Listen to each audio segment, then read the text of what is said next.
People who should own an ETF. Gotcha. Yeah, I would say that honestly, I would avoid it as much as you can. I would say that your hierarchy of Bitcoin, like the order in which you should be trying to own Bitcoin, number one, obviously, is going to be self-custody. That's what you want to get to. That eliminates your third-party risk. That gives you the sovereignty. That allows you to transact privately. That means that you can store it without any sort of risk to somebody taking it from you. So Bitcoin and cold storage and self-custody is where you want to get to, but it takes time, and you can't shortcut that time either.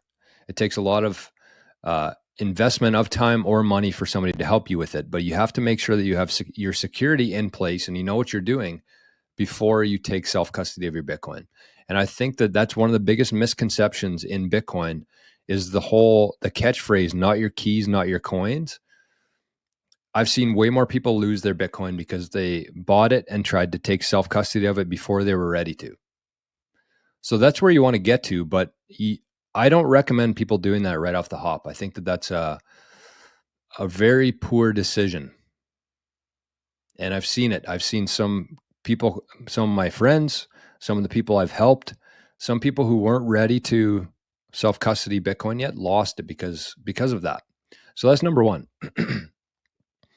Number two, I would say holding Bitcoin, but on an exchange. So going back to self-custody quickly, that could be either an Aqua wallet on your phone, which is decent, or a cold card, like a hardware device, which you can actually air gap, which is better. And then a multi-sig where you need two devices to move any Bitcoin, which adds another layer of security. And then super backed, which is encrypting all of your recovery phrases and hiding your devices. So there's kind of stages in that, but that's self-custody itself. So you can start with an Aqua wallet or a wallet on your phone or a Sparrow wallet on your desktop, your laptop. It's better than having it on an exchange. I think it's, you're not at the risk of the exchange going down or them freezing your account or something, but there are still problems with holding your Bitcoin in a hot wallet, which is connected to the internet, which would be an Aqua wallet, which would be a Sparrow software wallet. So there's kind of stages of that, but that's where you want to get to. And you gradually go through that as well, from hot wallet to cold wallet to multi-sig to encryption to no trace of Bitcoin in your house. That's the stages of that. But for everybody else who isn't quite there yet, I still think it's much better to leave your Bitcoin on an exchange than to buy an ETF. And in Canada here, I would recommend using ShakePay for that. And in the US, I would recommend using River for that. So you can buy Bitcoin, you can send them money, you can send them dollars to the exchange, and you can buy Bitcoin, swap it into Bitcoin, and then you can just hold it on the exchange for a little while. Again, I know most Bitcoiners don't advise that, but it's much safer on an exchange than you trying to do things too quickly and potentially losing the keys to it, getting hacked, whatever that may be.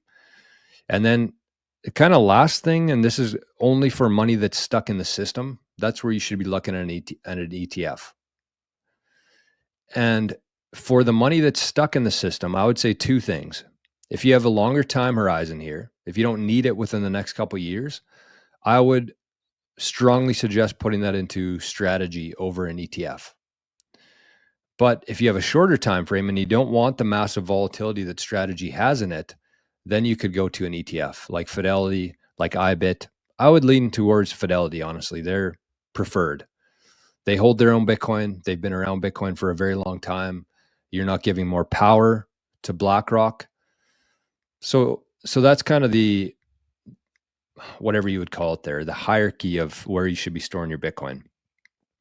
But both the ETF and holding Bitcoin on an exchange, even though it's a little bit more risky because you have the risk of somebody else freezing your account or something happening to it, exchange going down, whatever it is. You have that risk, but I'd say it's very small compared to the chances of you screwing something up and losing your Bitcoin. So that's what I'd say. If you're brand new to Bitcoin and you just want some price exposure to it, that's fine. But you should be taking actionable steps to learn security or get somebody to help you with your security and take it into self-custody. That's kinda what I would say. If I hope that makes sense.